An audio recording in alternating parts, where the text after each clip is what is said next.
Bienvenidos, estamos iniciando Entrevista Verdadera. Pueden sumarse a la conversación ocupando el hashtag Entrevista B corta. Hay una explicación ahí en Twitter de que uno va cambiando los hashtags. Los más entendidos sabrán. Yo todavía no capto muy bien cómo es, pero ocupamos ese hashtag, Entrevista B corta.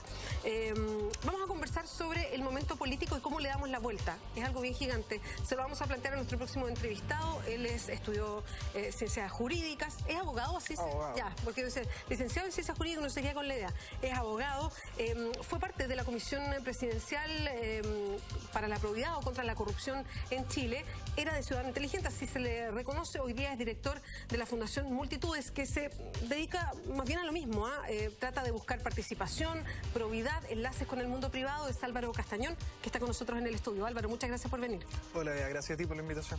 Partimos con la pregunta gigante. ¿Cómo se le da la vuelta a lo que estamos hoy día viviendo en política en Chile? ¿Cómo se tienden puentes de confianza de nuevo? ¿Cómo salimos de este momento, Álvaro? Yo creo que la clave es trabajar con todos, y suena súper cliché así, pensar que en realidad vamos a tener una política abierta, con mucha participación, pero hoy día es la salida que tenemos, incluir a la gente en el proceso legislativo y eliminar esta gran sospecha de que los políticos se autorregulan y que por ende lo están haciendo con trampa. Ya, pero ¿cómo incorporamos a las personas? Hoy día hay mecanismos de participación que están archiprobados. Están los temas de OGP, por ejemplo, que es la Alianza para el Gobierno Abierto, que tiene instancias donde se plantean una serie de mecanismos de participación ciudadana. Tenemos también, por otro lado, la Asamblea Constituyente. La Asamblea Constituyente puede tener muchas modalidades y hoy día estamos súper preocupados porque tenga un determinado rótulo, pero en realidad la gran ventaja que tiene es que la presidenta llegó a decir participación incidente. Eso ya nos da una garantía de que los temas se van a conversar. Hoy día en Chile hay muchos temas que son tabú y que están encerrados en un baúl y que no se pueden conversar. Yo creo que esa clase de participación, abrir el gobierno y hacer sentir que la democracia realmente es de todo y no de un grupo de privilegiados que están en el Congreso y en el gobierno y que más encima ganan grandes cantidades de plata, se llevan en el fondo al final del día la pelota para la casa. Ahora, Álvaro, pero esto tiene que venir de parte de la autoridad, o sea, desde el gobierno, por ejemplo, desde un ejecutivo o a lo mejor desde el mismo Parlamento, tienen que incorporar de alguna manera, en forma sistemática, digo yo, de una manera organizada a las personas. Eso no existe hoy día. No, hoy día no existe y hay agendas de justamente participación ciudadana que dependen del Ministerio de Secretaría General de Gobierno, que por ejemplo no hemos visto que se ejecuten. En el marco de la Alianza para el Gobierno Abierto, que por ejemplo te decía, hay compromisos de participación que todavía no tienen avance. Eso es una iniciativa de gobierno, es una iniciativa del Congreso, pero también es muy importante lo que dijo la presidenta de Educación Cívica. Nosotros, saber cómo funciona mejor el aparato público, no desconfiar a priori y por lo menos dar la oportunidad de que de verdad nos involucremos, participemos y ahí podamos hacer un juicio de valor mucho mayor del que hay hoy día, que nos lleva a pensar de que son las instituciones las que están en crisis y de que todo es terrible y en realidad es la confianza la que está en crisis. Y cuando uno ve que es la confianza, hay salidas que son un poco más fáciles a pensar que las instituciones, que aquí el mundo se va a acabar en 2 minutos. Sí, yo tampoco quiero irme a ese extremo, aunque de repente a uno le queda esa sensación, pero solamente es la confianza lo que hoy día está en crisis o también algo de las instituciones.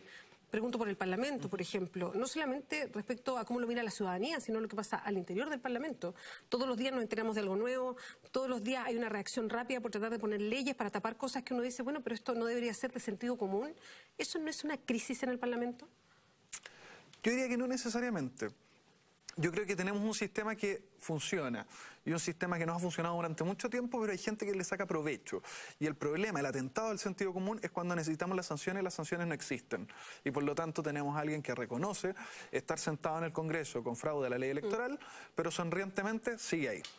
Y eso también por el presidente de la República no puede abarcar toda la administración y fijarse el actuar de cada uno de sus miembros, porque son muchas personas, y no todos necesariamente dicen la verdad de buena primera.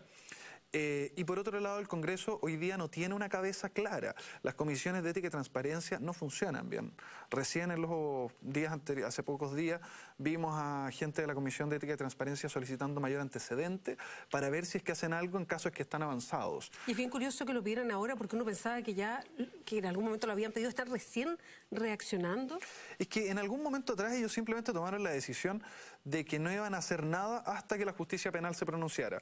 El atentado a la lógica ahí, y ahí también hay un tema de de básicamente cooperar con esta sensación ciudadana, que ahí hay que reconocer que muchos de nuestros políticos no se da cuenta de la situación y creen que después de la Copa América se nos va a olvidar todo y vamos a volver al carnaval, y en realidad los escándalos, la crisis va a continuar porque hay material y hay vacío suficiente como para que continúe.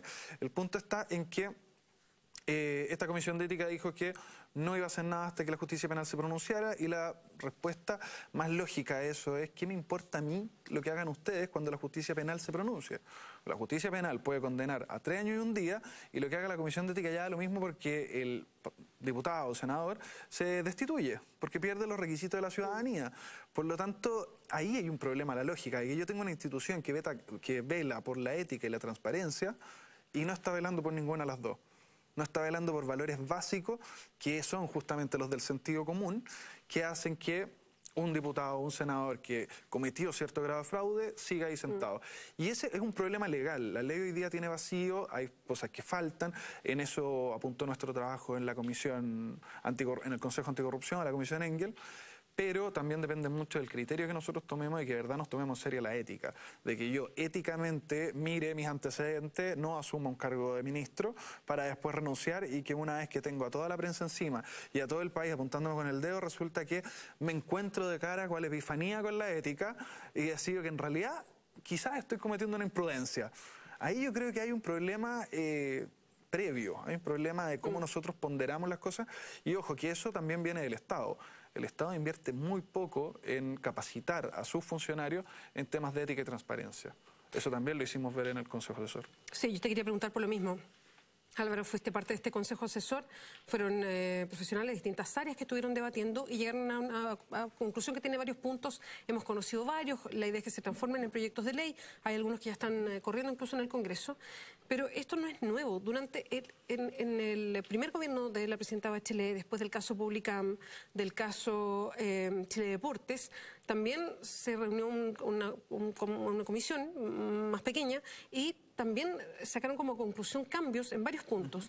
Y justo son puntos bien sensibles de cosas que han sucedido ahora, que tiene que ver con pérdida del escaño cuando hay una fórmula fraudulenta de un parlamentario, la forma de financiación de las distintas campañas políticas, en fin, por nombrar algunas solamente. Cosas que la Comisión Engel volvió a recoger y volvió a poner sobre la mesa. En ese momento no pasó nada, fueron proyectos de ley que se enviaron al Congreso y se fueron diluyendo y finalmente no llegaron a nada. Y si esas leyes se hubiesen aprobado, si esos proyectos se hubiesen aprobado, hubiesen sido leyes, a lo mejor no estaríamos hablando o no estarían pasando estas cosas. ¿Por qué como ciudadanos vamos a confiar que los parlamentarios, muchos de los que estaban la otra vez, que votaron estos proyectos, ahora sí los van a acoger? ¿Tú, por lo menos tú tienes confianza?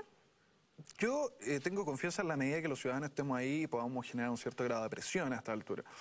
Llamémoslo presión y... Hoy día es como presión en Facebook y Twitter. Los ciudadanos, ese es el canal que tenemos hoy día. Yo creo que la presión también debe apuntar en quiero participar. No solo esta sensación, esta frase que son todos corruptos y chao. Me voy para la casa enojado. Claro, que se vayan todos renuncian, y en realidad es irrisorio pensar que en realidad un país puede funcionar con el Congreso vacío, con la moneda vacía. Es un trabajo bastante difícil gobernar, es bastante difícil hacer política en Chile y en todos los países. Entonces, tenemos que buscar una solución que incluya a este grupo de personas y que amplíe a este grupo de personas. En ese punto de vista se han efectuado, como tú dices, muchas recomendaciones para mejorar el sistema político. El 2006 se hizo una, pero si tú te fijas el 2006 y hacia atrás, incluso la reforma al financiamiento de la política, el famoso acuerdo Lagos-Longueira, se hizo sin la sociedad civil. Veíamos a unos pocos centros de estudio que entraban y salían de la moneda, como Pedro por su casa, y leía fantástico, pero no había una sociedad civil realmente interesada o realmente picaneando en el Congreso diciéndole, oiga, acá le está quedando un vacío muy conveniente, y tanto así fue que finalmente los gastos reservados salieron a último minuto, los aportes reservados, perdón, salieron a último minuto. Eso no era algo que el proyecto original que los analistas vieron se contenía. Entonces, como yo te decía al comienzo, el problema es de confianza y de voluntad política. Acá no hay un problema estructural. Acá hay leyes que tienen vacío y que el 2006 el Consejo de Probidad, la Comisión de Probidad le llamaron, hizo observaciones y dijo mejore estos puntos y vamos a tener un sistema mejor. Ahí se generó el Consejo para la Transparencia y tenemos transparencia activa y acceso a la información. Hay grandes avances y yo creo que se puede dar un aplauso a esa instancia porque hoy día efectivamente tenemos mejores herramientas. El periodismo lo ha aprovechado enormemente y sabemos mucho gracias a eso. Yo creo que lo que nos queda ahora es que este Consejo en particular incluyó a instancias, escuchamos 51 organizaciones, incluyó instancias de participación, incluyó instancias de colaboración y de publicidad también.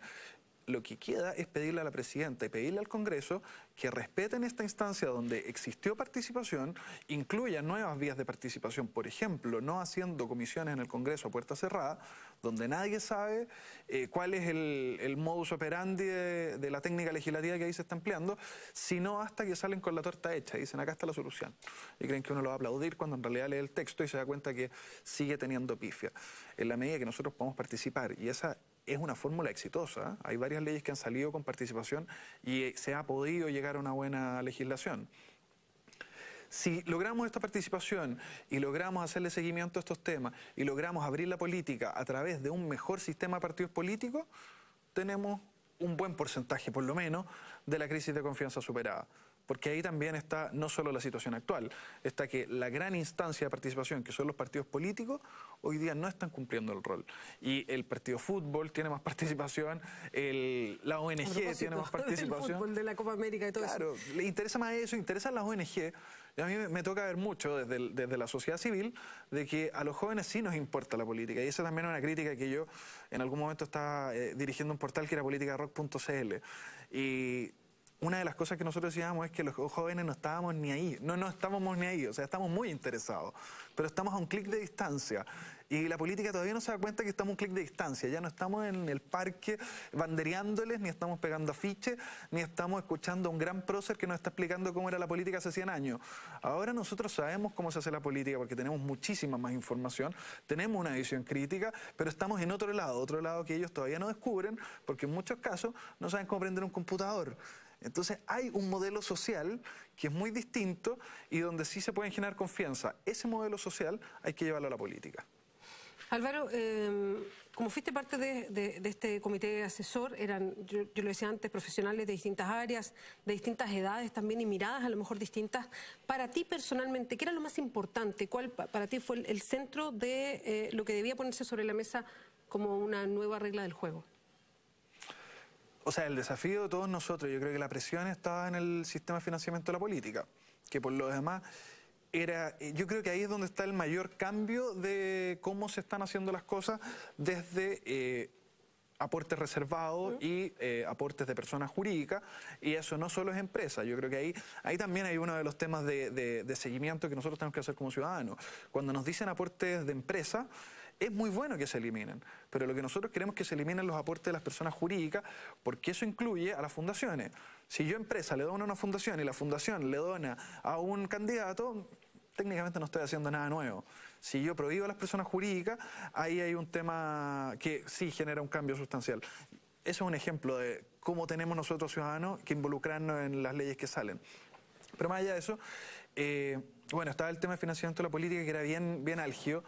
Para mí, yo soy del mundo de la transparencia, entonces lobby, transparencia, declaración de patrimonio de interés, en general la agenda de probidad era una cosa que me interesaba mucho, pero yo creo que todos tuvimos el ánimo de involucrarnos en todo y eso fue algo bien entretenido, que en algún momento estuvimos dividiéndonos trabajos, dividiendo tareas, pero había que generar dos subgrupos, que era uno, financiamiento y probidad, y terminamos todos en todo. Entonces al final no era mucha la diferencia entre plenario y las subcomisiones porque teníamos una alta convocatoria y el desafío era muy grande, porque y puede sonar medio fuerte y sensacionalista, pero este informe está hecho en base a cosas que nosotros sabemos que pasan hoy día en Chile. Este no es un trabajo en que nosotros proyectamos que de aquí a que se cumplan 20 años más pueden haber casos de corrupción o que en realidad la legislación en este punto en Finlandia es mucho mejor. Estos son casos, este es un informe que detectó en la legislación chilena distintas falencias que permiten malas prácticas hoy día. Entonces no es descabellado ni aventurado decir, van a seguir existiendo escándalos y casos de corrupción en muchos de los puntos que habla el Consejo Asesor, porque nosotros ya lo vimos, nosotros tuvimos audiencia con gente que nos dijo La corrupción entra por acá, por acá, por acá. La transparencia promovería o promueve mecanismos anticorrupción por esta vía, por esta vía. El gobierno hoy día, en términos de oficina de transparencia, no tiene una unidad realmente potente para coordinar a todos los ministerios, sino que tiene una unidad de un ministerio que no tiene la jerarquía, por así decirlo, para plantarse frente al resto de la administración y generar política. Tenemos problemas serios en las municipalidades. Y curiosamente nosotros lo discutimos al rato, salió este tremendo escándalo con algunos alcaldes y consejos municipales. Tenemos problemas o puntos a solucionar en Chile Compra, en la alta dirección pública, la ley reservada del cobre que favorece a la Fuerza Armada. Ese es el mayor hoyo negro, por así decir, que tiene la transparencia en Chile. El gasto militar es muy alto y no tenemos idea qué se hace con esa plata. Estamos conversando con Álvaro Castañón. Vamos a hacer una pausa aquí en Entrevista Verdadera. Espérenos.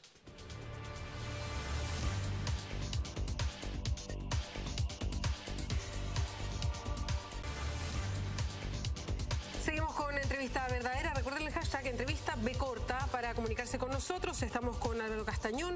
Él es hoy día director de la Fundación Multitudes, venida de Ciudad Inteligente. Fue parte de la Comisión Asesora Presidencial para temas de corrupción. De eso estamos conversando. Cómo se le da vuelta a la página, cómo volvemos a establecer confianzas de a poco, seguramente porque están en el suelo con respecto a la política en Chile.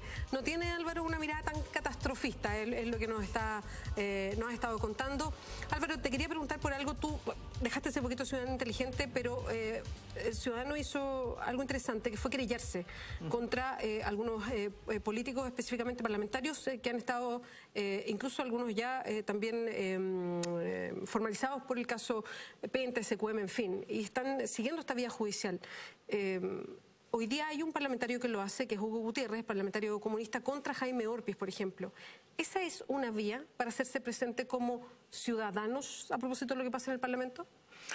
El Código de Procedimiento Penal, el Código Procesal Penal, ahora sí lo autoriza en su articulado y permite que en el caso de funcionarios públicos o personas que sean autoridades, que ahí se extienda la interpretación, en el momento de haberse cometido el ilícito, cualquier persona y hay acción pública para que nos querellemos, porque en el fondo se está defraudando al Estado, que somos todos.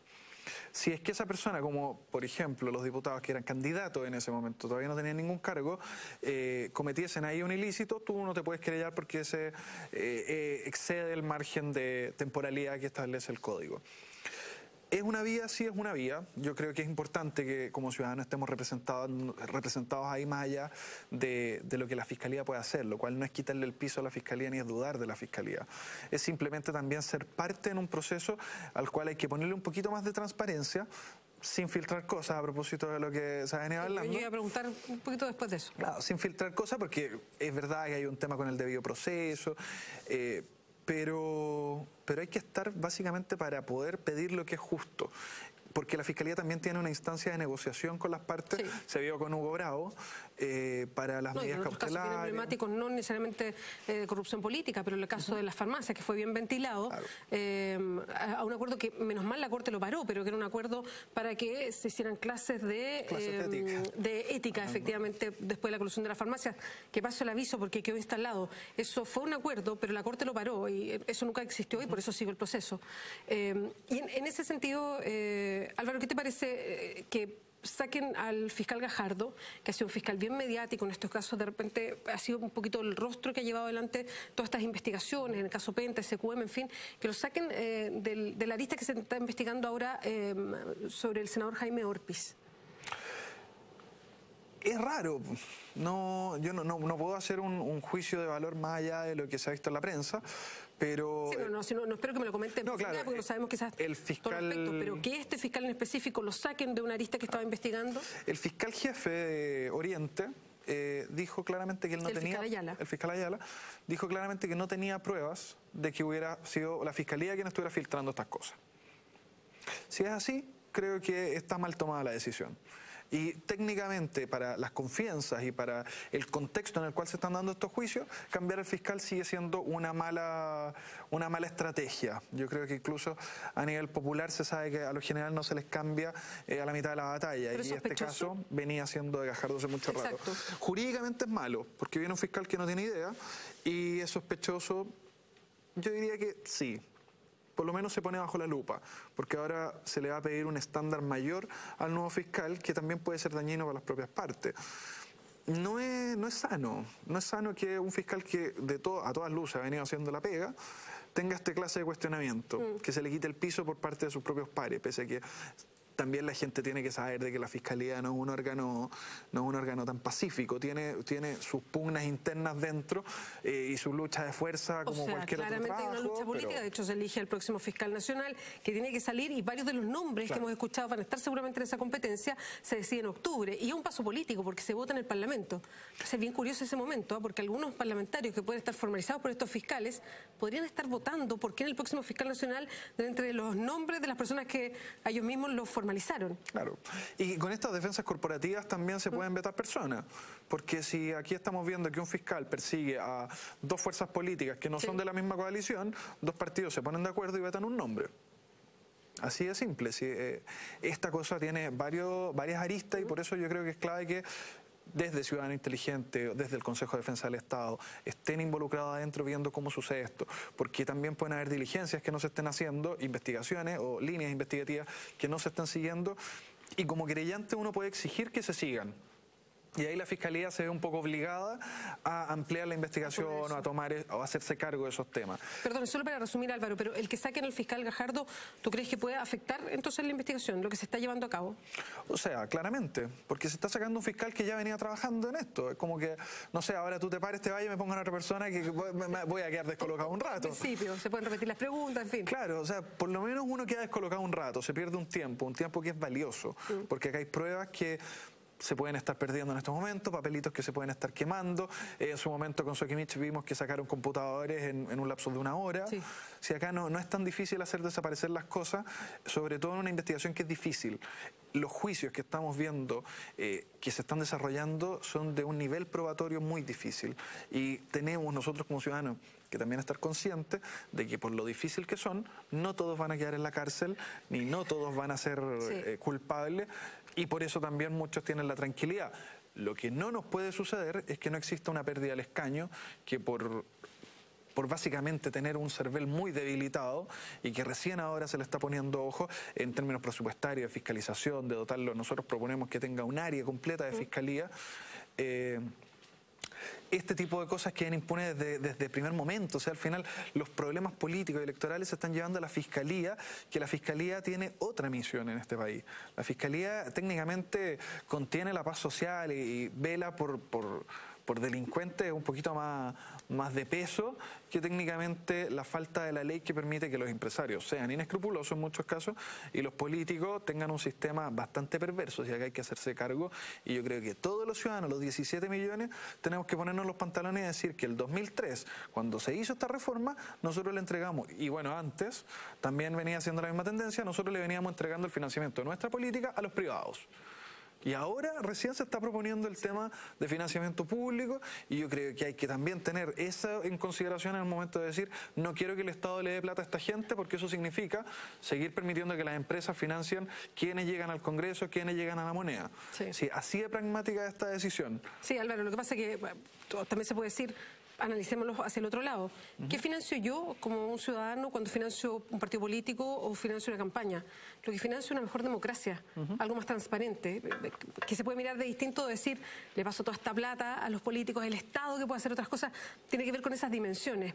Te quería, por último, preguntar respecto a algo que tú tocaste. ¿Qué puede pasar con todos estos parlamentarios que hemos visto formalizados o algunos empresarios también que están metidos en esto de entregar plata por abajo, tratando de eludir impuestos? ¿Habrá una penalización alta? ¿Habrá alguno de ellos que efectivamente pague con cárcel?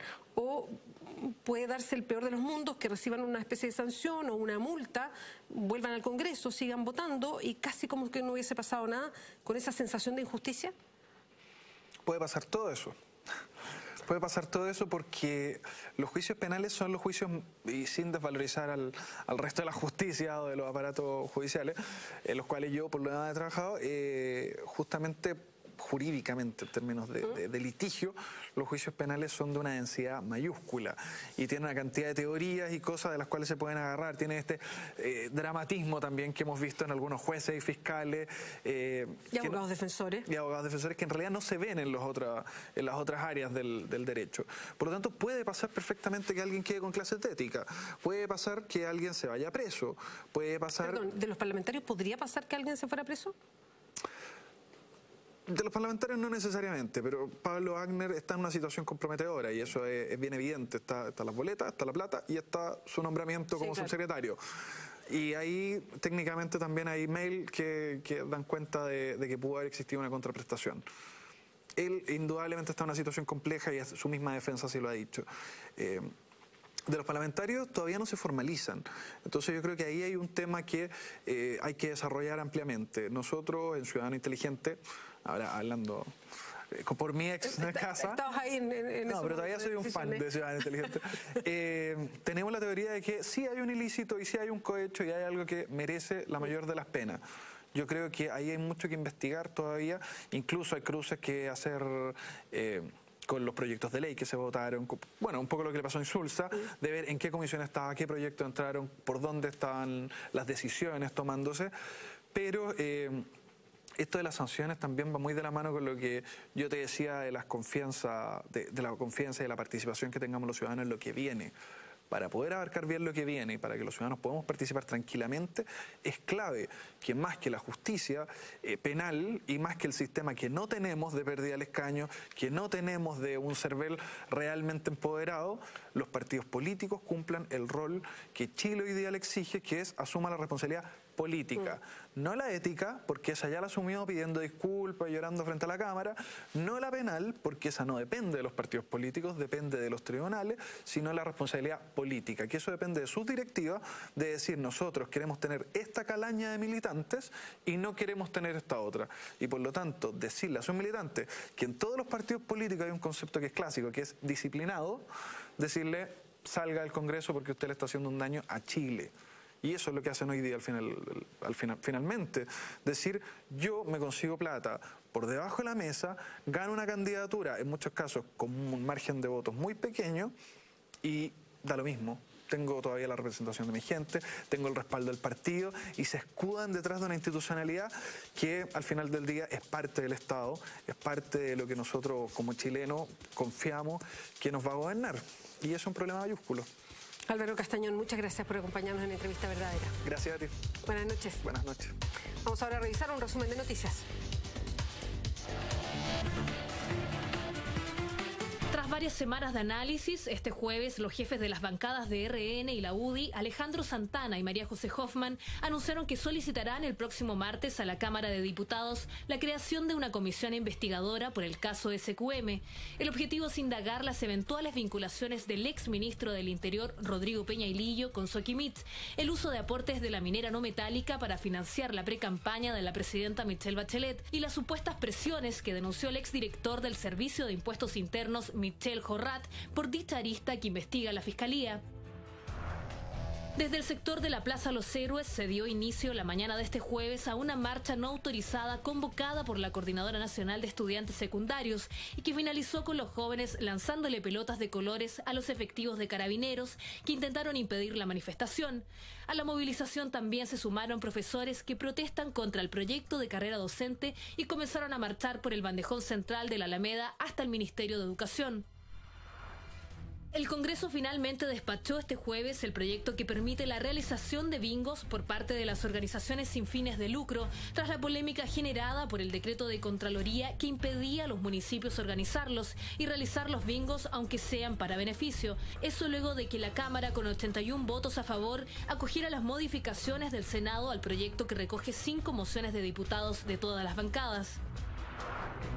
El fiscal nacional Sabas Chaguán asumirá la investigación del denominado caso Corpesca, luego de revisar los antecedentes de la causa que involucra al senador de la UDI, Jaime Orpiz, y la exdiputada independiente Marta Isasi. Según un comunicado publicado en el sitio web del Ministerio Público, el propio persecutor tomó la decisión de encabezar la indagatoria que hasta la fecha era llevada por la Fiscalía de Alta Complejidad de la Fiscalía Regional Metropolitana Oriente. Muchas gracias por acompañarnos. Ya llega Ignacio Franzani con Mentiras Verdaderas.